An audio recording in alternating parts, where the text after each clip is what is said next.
This is Eitan Weinstein. And I'm Naor Menninger, and you're listening to Two Nice Jewish Boys.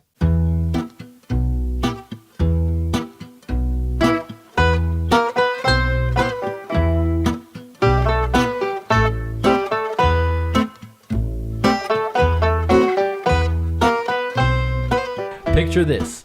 It's 1962, and Pope John XXIII convenes the Second Vatican Council. When the conference concludes, one of its most significant outcomes is a new vision for the relationship between the Christian Church and the Jewish religion. The momentous declaration rejects the long-held accusation that the Jews were responsible for Jesus' death and seeks to foster understanding and reconciliation. Cut to decades later, Dr. Karma Ben-Johanan, an Israeli researcher, would be captivated by the impact of this historical event on the Christian world. Her research would grant her one of the world's most prestigious history prizes, the Dan David Prize, for her phenomenal achievements. Dr. Ben-Johanan's inquisitive mind delved deep into the subject during her doctoral studies at Tel Aviv University.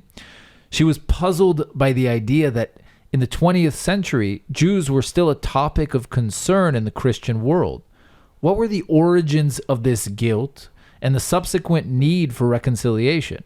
This inquiry led her on an academic journey to dismantle the complex tapestry of Jewish and Christian relations after the Second Vatican Council. Today, we have the privilege of exploring the intricacies of Dr. Ben-Johanan's research, discovering how the past informs the present, and understanding the fascinating dynamics between religious communities in our ever-changing world.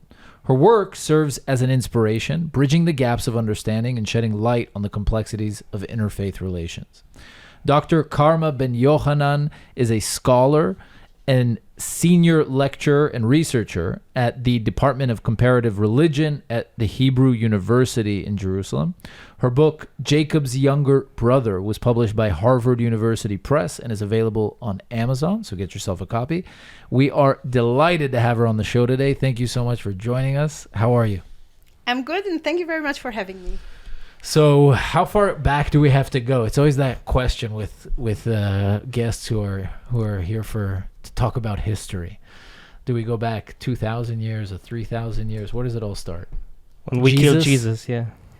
Yeah, good question. I think it starts over again and again in terms of Jewish-Christian relations. It's but you can definitely start with the Jews, the first Jews who believed in Jesus, who believed in Jesus Christ, perhaps, and the whole story of the parting of the ways and how the ways between Judaism and what was a specific kind of Judaism, how they parted and how it became Christianity as we know it.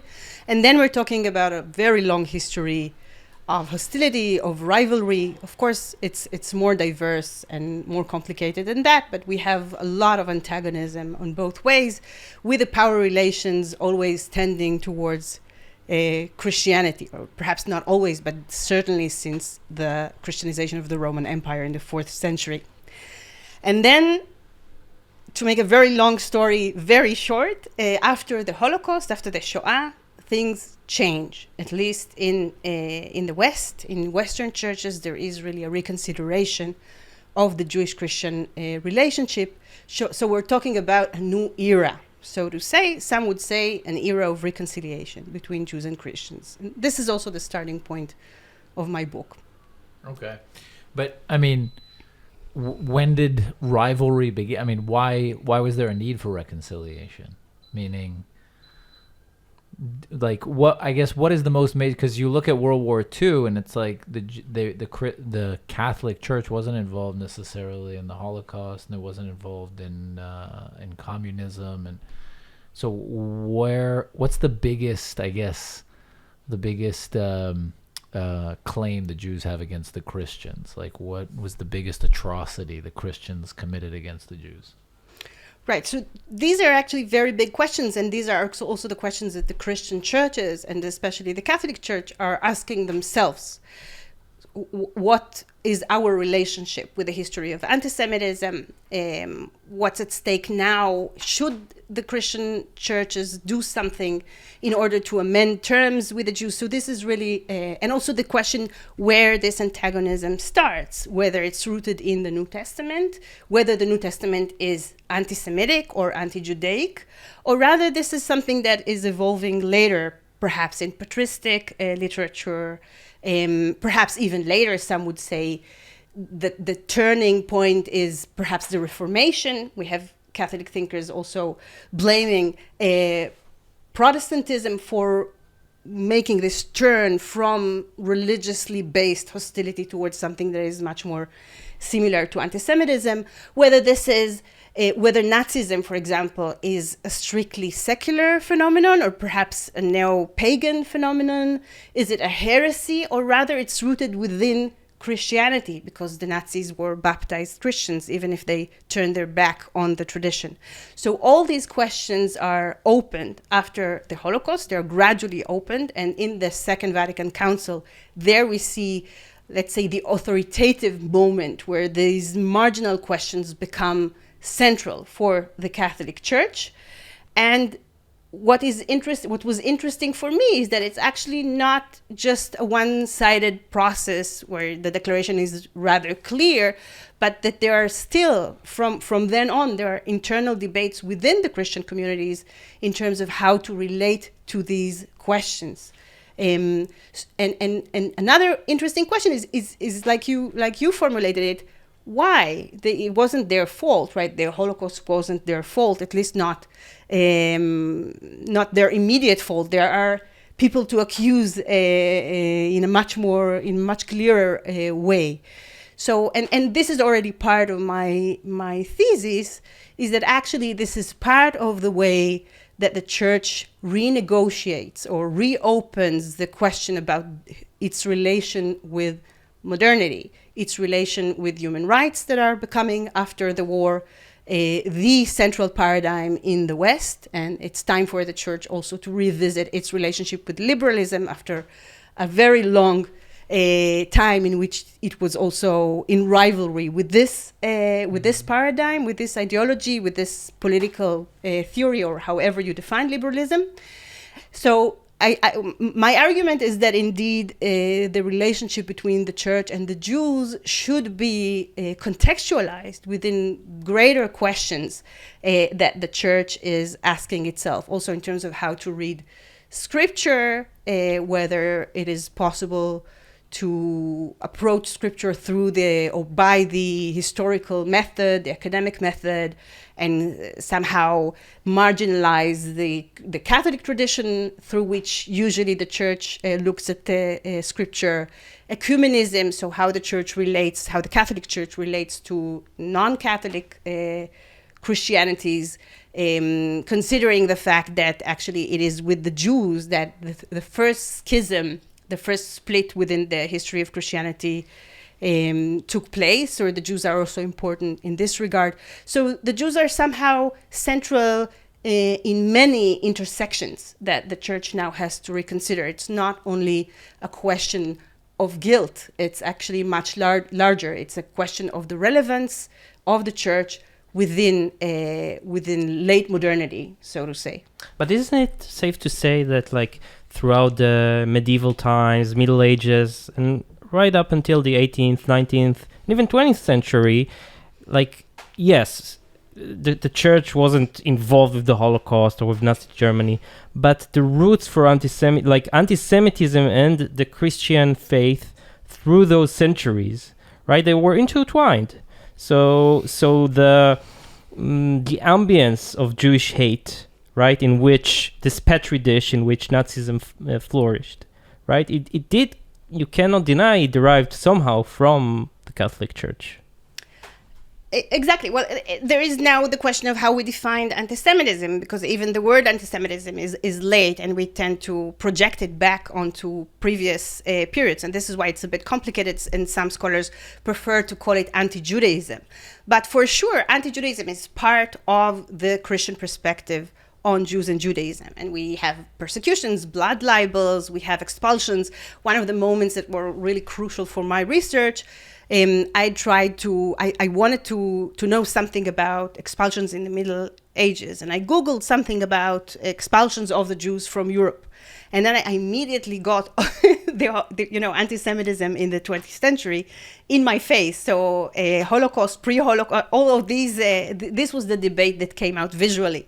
And immediately it makes the connections in one's mind, right? There is a history there, part of the Nazi laws. They have already precedents that are much earlier and are related to the church dominance in Western Christendom. And Germans were Christians historically, right? It's maybe Nazism wasn't officially religious, but the German people were religious, were Christians. Certainly, absolutely. And also during the Second World War, we have also the church struggle within the German Protestant church. So it's not that it's one voice. They were Christians. There was also anti-Judaism. Sometimes there was Christian anti-Semitism also.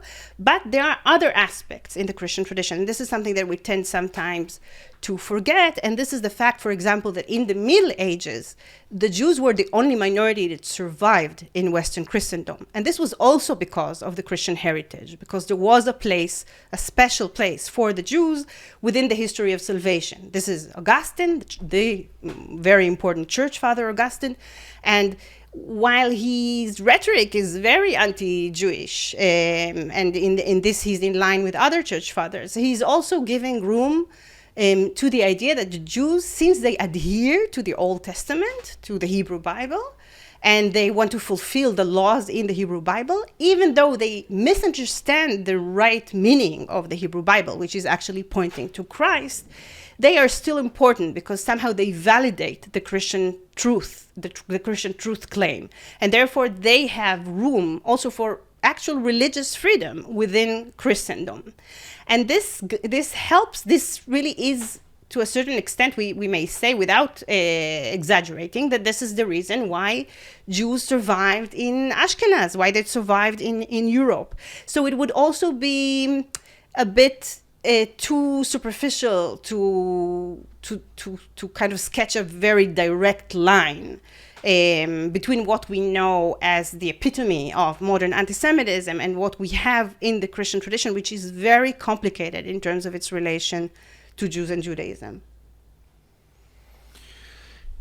If I'm not mistaken, I might be totally off, but doesn't it go all the way? I mean, because Jesus was a Jew, right? If we're going to go all the way back to the beginning. If he even existed. If he even existed. But I think most scholars agree that there was some figure that was... Not historians, though. No, most historians agree that Jesus existed. But so, we don't know too much about him, but there is kind of a... Yeah. But if we go all the way back, Jesus was a Jew, and then he probably, by most Jews of the time, once he became prominent, if he ever become, but he was considered a heretic because he kind of went a bit too far. And then, if I remember, wasn't it like there was this idea of Jesus's followers that Jews were okay, but then Paul came along and was like, no, it's not enough. You have to renounce Judaism and like become a Christian in order, and I mean, like, can we say that that's like the beginning of like where it was like the, if we're going to talk reform, anti-reform, like where the line was drawn was like, no, we're not the same, we're different. Well, today we can't say that anymore, unfortunately, or perhaps fortunately, I don't know. But there's a huge turn within scholarship, precisely with regards to these questions. So, where are the ways parting? Of course, I'm a historian of the 20th century, so it's a bit out of my of my area. But I will say something about it because it's important and it's related to my research as well. So. Now, of course, there is a consensus, and there was always, except for extreme Nazi theologians, there was a consensus that Jesus was a Jew. The meaning of this fact was, of course, debated. It didn't have significance in the history of Christian doctrine until after the Holocaust, we may say. Of course, the beginnings are always a bit earlier, but that's a safe saying, I think.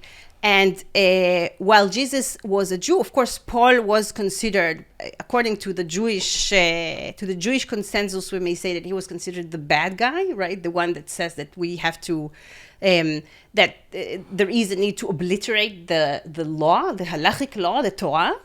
And therefore, he's the one that is responsible for the beginning of Christianity as a separated religion. Today, there is a huge scholarly turn that is called the New Perspective on Paul within Judaism, that actually reads Paul back into the Jewish context in which he was writing.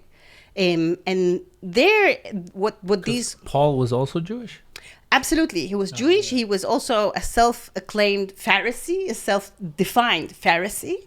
And what scholars today, so it starts basically with Christoph Stendhal in the 1960s, and today we have representatives of this stream. So one prominent representative would be Paula Fredrickson. And this line of scholarship, what they teach us is that actually what we thought about Paul is much more complicated, because his Jewish belongings and commitments are, in fact, there is a reading of Paul's epistles that actually don't point to his resistance or turning a back towards his Judaism. So perhaps he can be read differently. Christoph Stendhal, for example, says that the problem starts when we read Paul through Luther's eyes. Yeah, so it's Luther in his fight against the Catholic Church, he applies, he sees himself as Paul against the Pharisees, and there he starts this anti-Judaic reading, which is not actually inherent to the sources. So today this changes as well. What's interesting for me as a historian of the 20th century is how this turn within scholarship, which is of course totally reasonable, it makes sense, but you see how it is rooted also in what the Christian churches are, for example, are going through, right? It's really seeing the Jews anew. It's both a theological commitment, an ethical commitment, and you see it also reflected within scholarship. So there is kind of a nourishment or a mutual nourishment between fields that we usually don't see as related to each other. And there is also this ideological or ethical or moral impetus behind it, that if the Nazi scholars emphasize that there is a split, that Judaism and Christianity are contradictory, then today's scholarship, which is anti-Nazi and anti-Semitic, would emphasize that actually the right way to read the New Testament is to read it as a collection of Jewish texts. So to do exactly the opposite move than what Nazi science or pseudoscience used to do. Eat that, Hitler. But you mentioned Luther, and you mentioned even further back the fact that some people point to the Reformation as like the turning point from anti-Judaism to anti-Semitism. That surprised me, because I didn't realize that Protestantism was like actually closer tied to anti-Semitism than Catholicism.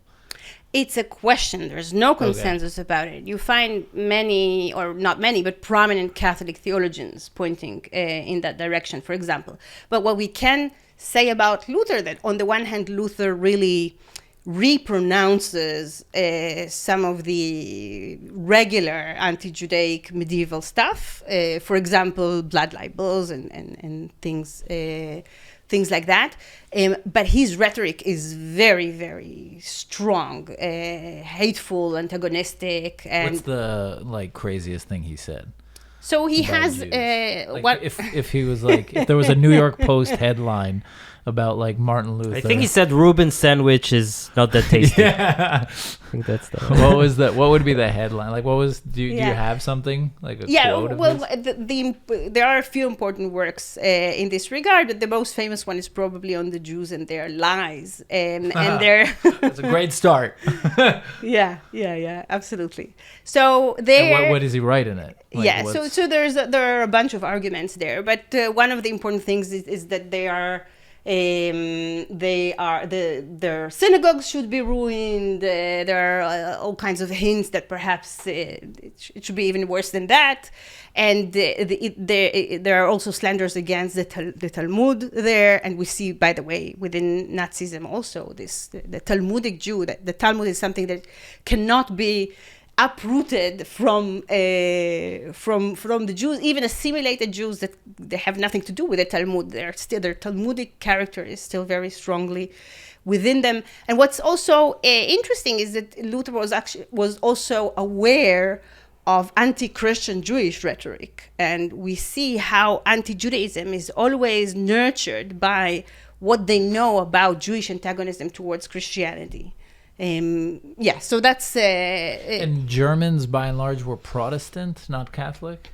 No, it was split. Half-half? Yeah, it was, I don't know exactly the percents in each time period, but yeah, there was also a big Catholic population in Germany, also during the Second World War. Oh. And each Christian community had its own... struggles, its own way to contend with Nazism, to accept and also to struggle, and the pious wars. So in the Catholic world, there is still no consensus with regards to the Pope's behavior during World War II. But this is all not my area. Okay, so let's get back to 1962. Right. So in 1962. By the way, how did you come about this declaration of 1962? This decision. Yeah, that's actually an interesting question, because in Tel Aviv University, and I think in the Israeli public, when I discovered it, really very few people knew about it. I think today people know more. But it was actually, I was planning to write a dissertation on Levinas's reception within Catholic circles. This was very interesting. And I read Levinas, and Levinas simply mentioned the Second Vatican Council. And only then I realized that there is something really big. So the greatest event in the 20th century, of course, if you don't think about Israel as a religious event, this was probably the Second Vatican Council, and we in Israel didn't know much about it, which was also part of what was so interesting, was also to explore why didn't I know about it. So what in our culture in Israel, in what we learn in the university, what makes us ignorant about these sort of things that are happening, that are taking place within contemporary Christianity. So this is how it was really by chance. Okay, and then so explain more about this. Like what exactly was said, and what happened after? How did this affect the course of history? Okay, so it's a very short paragraph, Nostra Aetate number 4. Who initiated this whole process? So indeed, John the 23rd, and he was the one that put it on the agenda of the Second Vatican Council. There were only a few Catholics that pushed towards discussing these sort of questions, the question of Jewish-Christian relations, in the council, and but there is also a Jewish historian, non-religious Jewish historian by the name of Julie Zach, who was very important in promoting this question also in Protestant and Catholic circles right after the war. And he also had an audience with John the 23rd. And so eventually this comes to the agenda of the Second Vatican Council, and it is not clear in the beginning in which declaration this question is going to be discussed, because again, Jews are so important in terms of as a theological category within Christianity that you can put them in many in many declarations. For example, the Declaration on the People of God, or the Declaration on the Church's relations, or the Catholic Church's relations with other Christian groups, which are not Catholic. So there were many possibilities, and eventually it finds itself in the Declaration on the Church's relation to non-Christian religions. This is the fourth paragraph, and probably the most important paragraph. And there is it's very delicately phrased, this part of the declaration, and it's not putting very clear, solid statements, but it attacks or it tackles the prominent pockets, so to say, or the prominent components of traditional anti-Jewish Christian approaches to Jews and Judaism. So the most important thing, like you already mentioned in the beginning, is the idea of the deicide, the deicide charge. That is that the Jews, all of the generations of the Jews, are responsible for the crucifixion. And this is very clearly stated in the in Nostra Aetate 4, that they should not be accused collectively for the crucifixion. Another issue is that though the church is the new people of God, the Jews should not be represented as rejected. So it is not clear how they should be represented, and this is something that evolves later.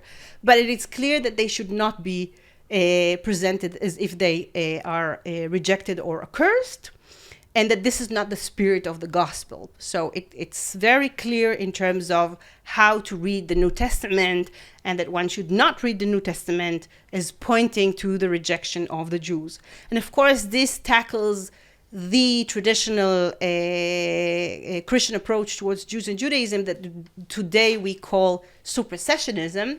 That is the idea that the church replaced the Jews as God's chosen people after the Jews are rejecting Christ. So there's nothing in the gospel or in the, like, does that go against any literal interpretation of the original texts? Well, there's a question, what is a literal reading, and whether... I don't know. Does it say in the gospel the Jews are to blame for Jesus' death, period? Not or exactly. Because in the Quran you do have like such phrases. Let's talk about the Gospels. Okay. In the Gospels, we have all sorts of things in the Gospels, and sometimes the Jews are generalized. For example, in the Gospel of John, and there is one verse in Matthew where the Jews are asking for the crucifixion and are saying, this is called the blood cry, that they are saying, His blood be on us and on our children. And this was traditionally read as indicating that they understand that they take the guilt upon themselves for eternity. It doesn't say so exactly in the gospel, but this is how it was interpreted. But isn't there also the story that they bring out, which I think is mostly agreed that it's not historical, but there's the story that they bring out the rapist and the murderer and the thief dude. What's his name? Bar or something? Barabba. And they're like, you can free him or Jesus. And all the Jews are like, free the rapist. Yeah, that's pretty. So there are plenty of stories. The interesting thing is that if you look at them through scholarly eyes, then you can contextualize things differently. Okay. And you can say that actually there are various groups within Judaism, and there is no collective guilt. There are debates, internal debates. So in the beginning, for example, the Pharisees were considered as Jesus's most prominent rivals within the New Testament. But today we also see scholars who actually anchor Jesus within, how do you say it, Phariseeanism? Yeah, this is in English because it's, again, not my field. So I don't even know how to pronounce this word.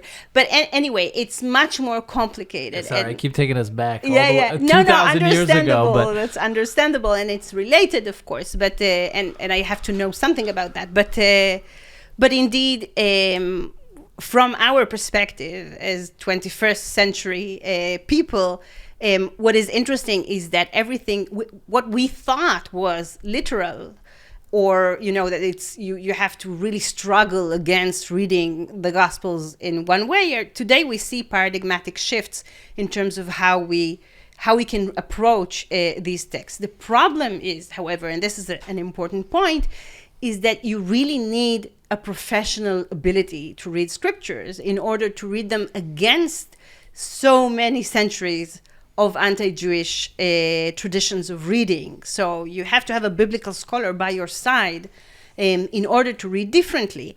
And it's quite amazing how the Catholic Church really integrates into the way it theologizes Jews and Judaism these sorts of studies and this kind of research. Meaning they accept it, they embrace it? They embrace it. They have also Catholic scholars who are engaged in this kind of literature. And this is true also for Nostra Aetate. So the person, Cardinal Augustin Bea, who was responsible for drafting the schema of Nostra Aetate, was himself a biblical scholar. So you see how this, and also Julie Zach, the historian that I already mentioned, the Jewish historian. So you see how scholarship, how biblical studies are, and the historical critical method, which Catholicism, the Church was very reluctant for a long time to apply on scriptures or to scripture. Now it becomes a very integral part in the very possibility of reshaping its relations with Jews and Judaism.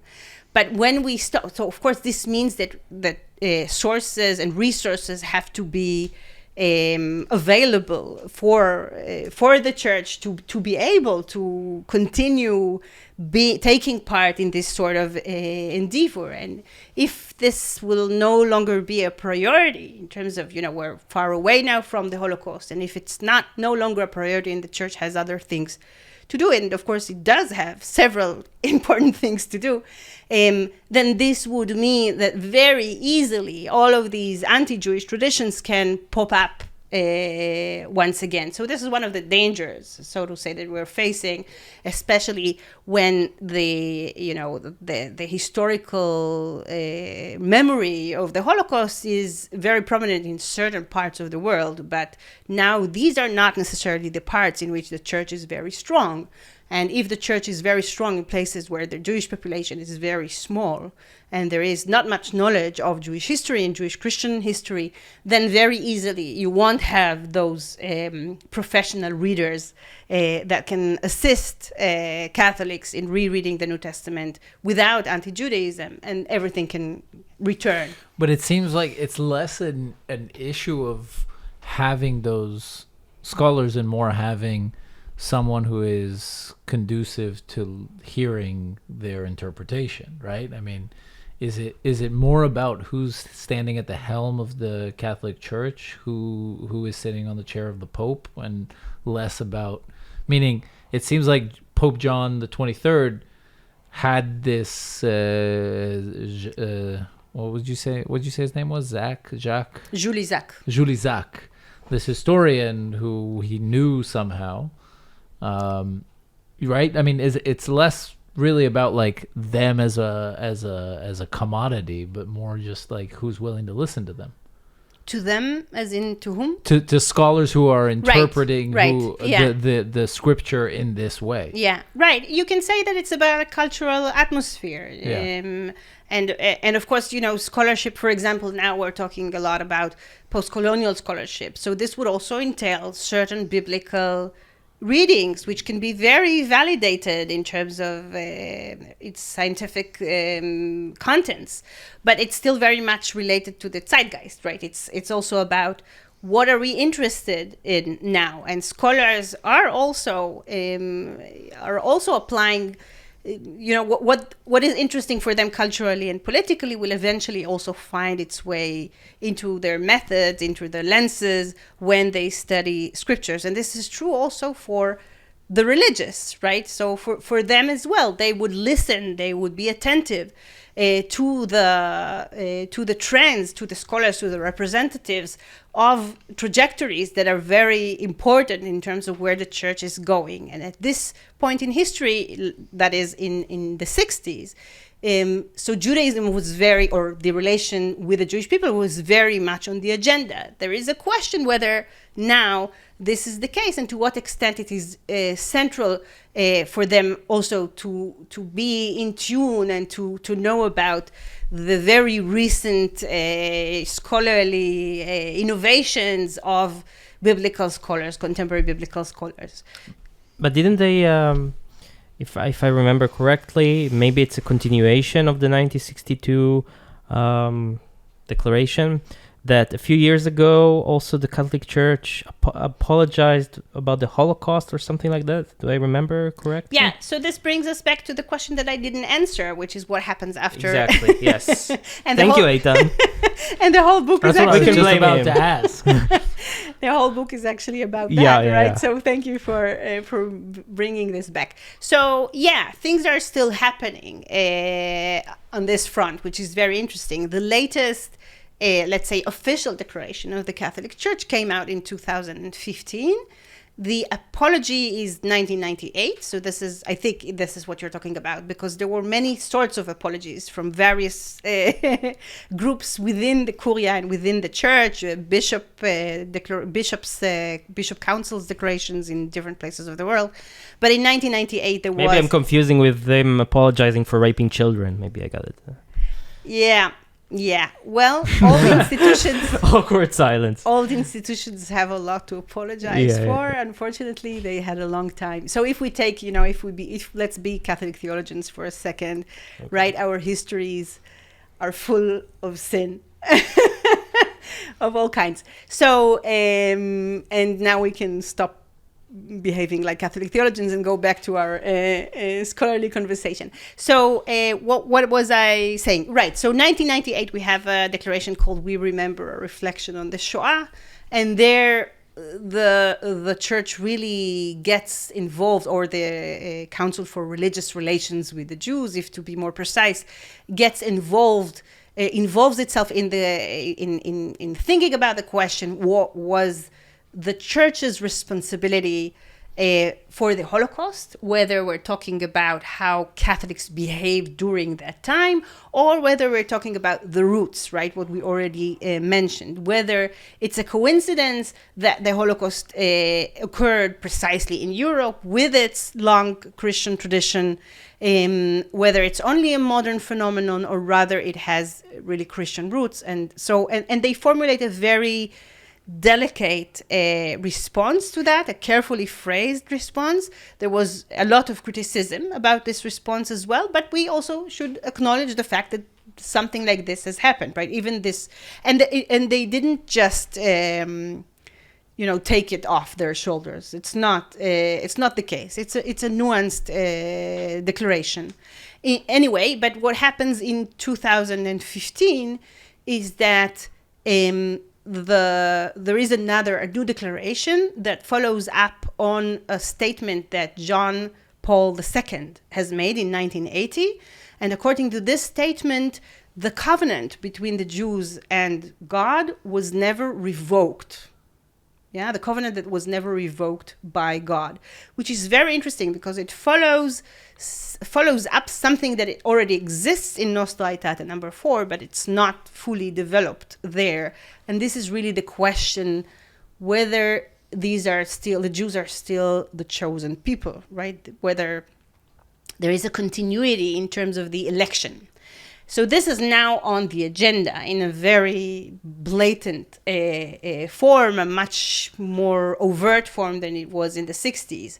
And part of this declaration is also a statement according to which there is no institutionalized mission within Jewish communities. So there is no Catholic institutionalized mission to the Jews. The church is not trying to convert Jews to Christianity, which was and still is one of the most controversial aspects in Jewish Christian relations. So it actually continues, right? It's controversial because they used to, or because they don't? Did the Catholic Church try to? I mean, there was the Inquisition, right? Yeah, so there are many phases in terms of Jewish conversion and what exactly it means. But the interesting thing is, and this is actually something that is even more pertinent when you think about Protestant communities. So, for example, in Germany, during the war, the controversy within the church was that those who resisted Nazism were very often, their argument was very often that baptized Jews are Christians for all intents and purposes, right? That they are, Christians just like anybody else. While the Nazis, of course, didn't care about baptism. So you're Jewish, whatever, doesn't matter if you're, like it's a race, not a... Exactly. So here was exactly the argument that assisted Christians instead. We weren't racist. We weren't Nazis. We weren't anti-Semitic in the Nazi sense, right? Because we believed in Jewish conversion to Christianity, in the possibility of Jewish conversion. So actually, mission and conversion were good things. They were a sign of being not anti-Semitic, being on the right side of history. And then during the Second Vatican Council, suddenly Christians are starting to discover that from a Jewish perspective, there is some kind of an analogy or even a continuity between physical destruction, hashmada, right, in Hebrew, and conversion, shmad, right? That's the Hebrew term, because it's a spiritual destruction. Still destroys Judaism, right? It takes Jews away from their Judaism, so eventually the result is the same.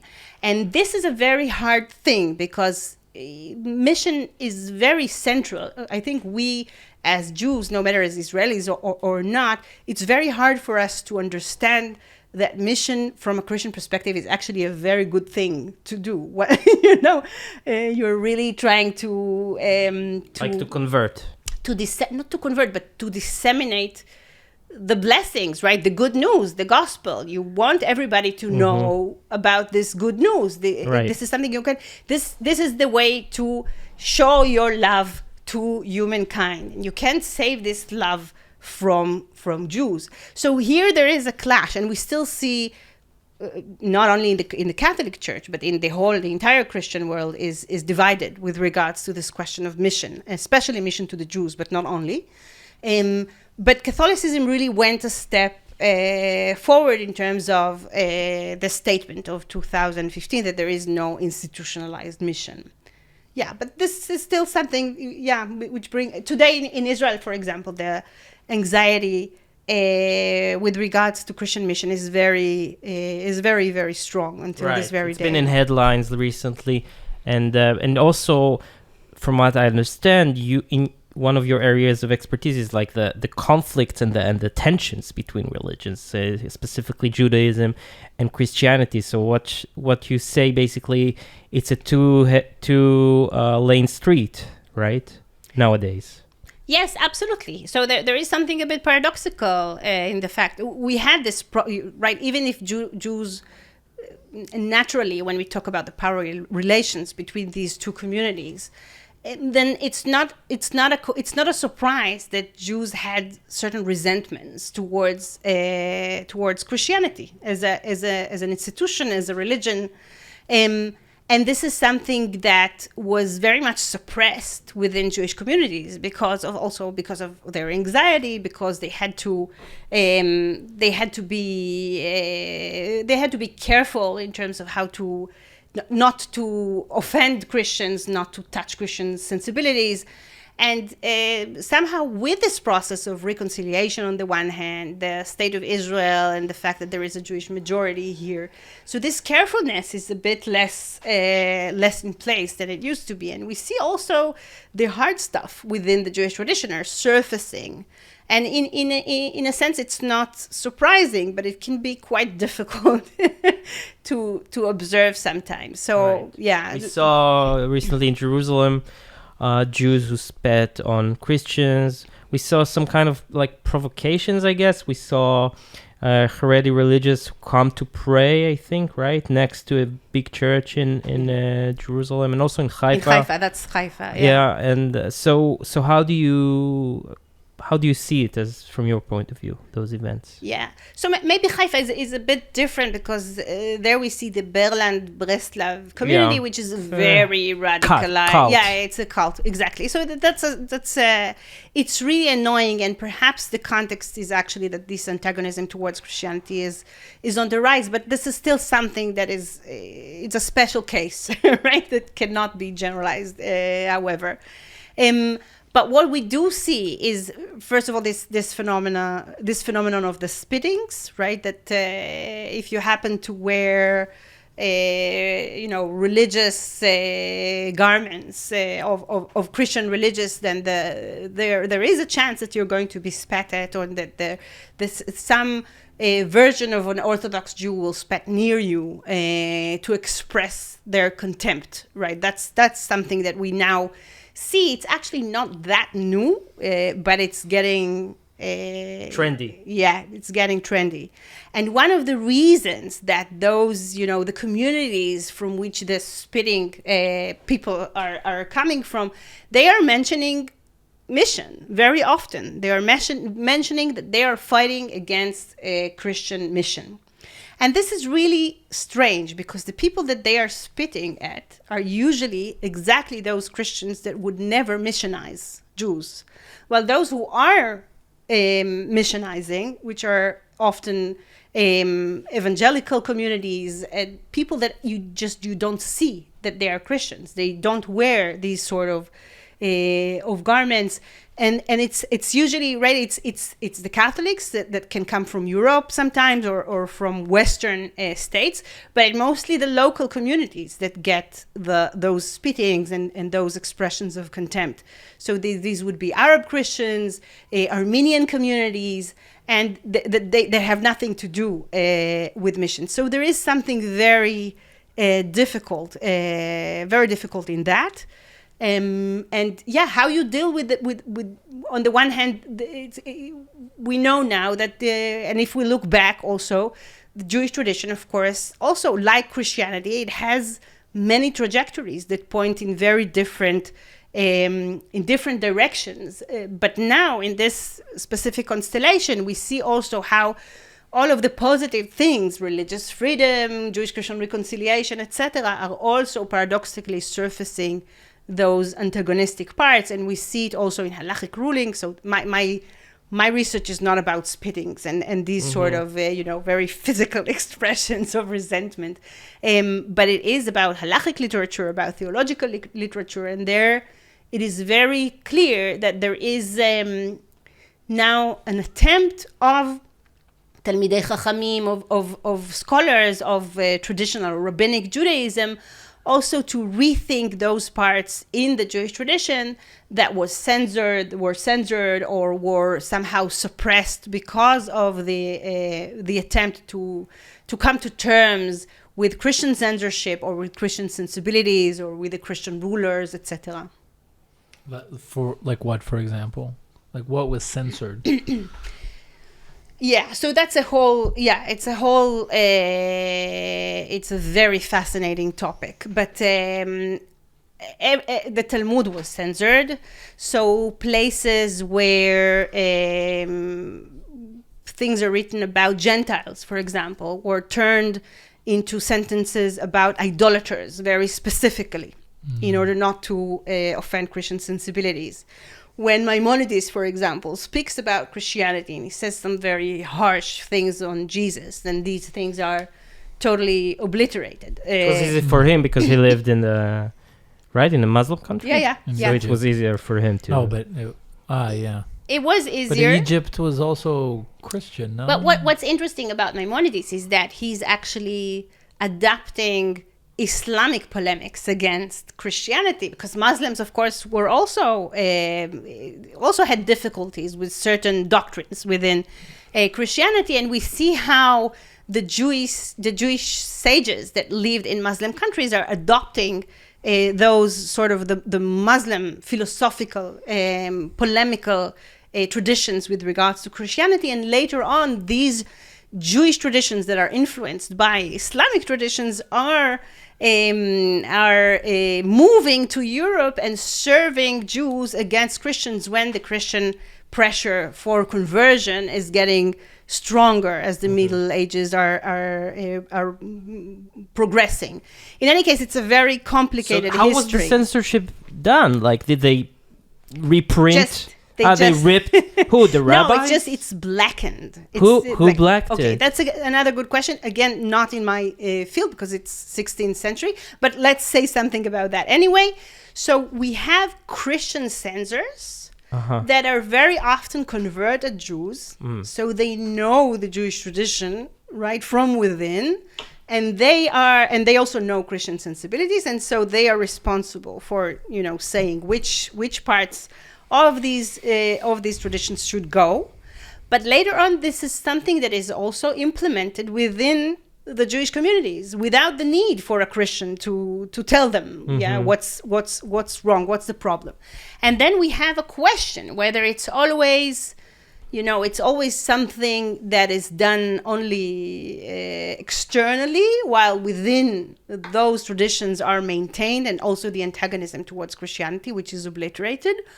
Or rather, it's the Jewish tradition that really changes through this dialogue with Christians. Because again, censorship, and when we think about censorship, we think only about the worst part of censorship, that it's intervention, etc. But the fact that rabbinic literature was censored also enabled rabbinic literature to exist. Right? It wouldn't have existed if it weren't for the Christian permission under certain circumstances to leave it intact, to let it be. But today, I think, I don't know if this is true historically, but today it's pretty commonly accepted throughout, I think, halachic literature or rabbinic perspective that Christianity is considered idolatry. Exactly. So that's a very important point. I think there's an idea that even that if you have the opportunity to pray within a mosque or within a church, absolutely, you should pray within the mosque because of the Holy Trinity and the statues of Jesus. And the incarnation, which is probably the most difficult part for the halakha. The fact that a human being embodies God. Exactly. So, so there is a tradition, a halakhic tradition that is always much more at ease with Islam than with Christianity. But within the Jewish tradition, there are several trajectories already in the Middle Ages. So Maimonides would be the one that looks at Christianity as full-fledged idolatry, right? Again, very similar to the Muslim perspective. While in Ashkenaz, so in Europe, we see different perspectives that are much more lenient. So, of course, halakha is not about theological principles. It's not about, stating what is idolatry and what is monotheism. That's philosophical abstractions that we can find in Mendelssohn, but it's not what we find in medieval halakha. But we do see all kinds of entanglements, all kinds of, pronunciations that do not relate to Christians the way halakha used to treat, or the Talmud used to treat, idolaters or biblical idolaters. We see that there is something new that is going on there. And of course, the default, because of the Bible and the Talmud, the default was to see everything that is not Jewish as idolatry. But we see in the Middle Ages that there is something new that is evolving. And sometimes, in very specific cases, we also see something that is similar to a theological argument that already takes both Christianity and Islam out of this rubric or the category of idolatry and treats them as, how do I do this in English? אומות הגדורות בדרכי הדתות והנימוסין. Yes, so the nations that are somehow obliged or committed to the ways of religion and etiquette. Manners. Yeah, etiquette, exactly. Yeah. So we see, and this evolves, this develops further from the 16th century onwards. We see various halachic figures and rabbis that just don't relate to Christians as idolaters. Of course, Judaism is diverse. Always, it's always diverse, and you always have the more harsh or stringent perspectives as well. It's a matter of proportion, what's at the center and what's in the margins. And what we can say about the 20th century is that this Maimonidean perspective that locates Christianity in the category of idolatry becomes stronger than the other halachic options that are available for Jews. So this is what came up during my research. That was very clear that in a variety of halachic literature, we see that the tendencies towards Maimonides and the marginalization of the other halachic options. So there was an opening rift in the 20th century between, I think, Christianity and Judaism that wasn't necessarily as strong before. Well, I don't know. Perhaps when you look at Orthodox Judaism, which rarely knows anything about Nostra Aetate or the Second Vatican Council, but it does know its own historical memory of a very difficult past with Christianity, then you see the rift is, or the hard parts of the Jewish tradition are becoming stronger. If you look at the Christian perspective, it's exactly the other way around, right? There is now really an attempt to rethink the Christian relation to Jews and Judaism and to go back to some, good symbiosis that perhaps accompanied the first Christians who were Jews. So it's really each party somehow, and this is perhaps the most intriguing part of the book as well, that we see both communities, so both the Jewish Orthodox community and the Catholic community, both trying to recover a past that were somehow marginalized. But while the Catholic community will try to recover a symbiotic past or a past of affinity, of closeness between Jews and between Christians, and even a symbiosis to the point of rethinking the church, the Jewish church. What we see within Orthodox Judaism is exactly the opposite, is to try to recover a Judaism that was not influenced by the Christian pressure, by the pressure of, the exile, the life in the diaspora under Christian rule, with its censorship, with its pressure for conversion. And then we see how they return to the more stringent sources. So there is a bit of a paradox here. Yeah. It's really inspiring to see someone so passionate about the study of religion and the history of religion. Especially since I don't think I ever thought about this subject more than 5 minutes in my entire life, and here's someone devoting her entire career. It's amazing. That's the thing about university and people. Academic research. Academic research. It's such fun to see, really. I don't see how you can, not dedicate thought to religion in Israel. I mean, it's not. I only think about how they take my money. That's what interests me. All right. So thank you so much for coming. Can we plug the book real quick? Your book? Let's plug it again. So Jacob's it's available. Younger Brother. Okay. Jacob's Younger Brother. It's available on Amazon. Christian-Jewish Relations After Vatican II. That's a subtitle. Right. Okay. Jacob's Younger Brother. And then Christian-Jewish Relations After Vatican II. By Dr. Karma Ben-Johanan.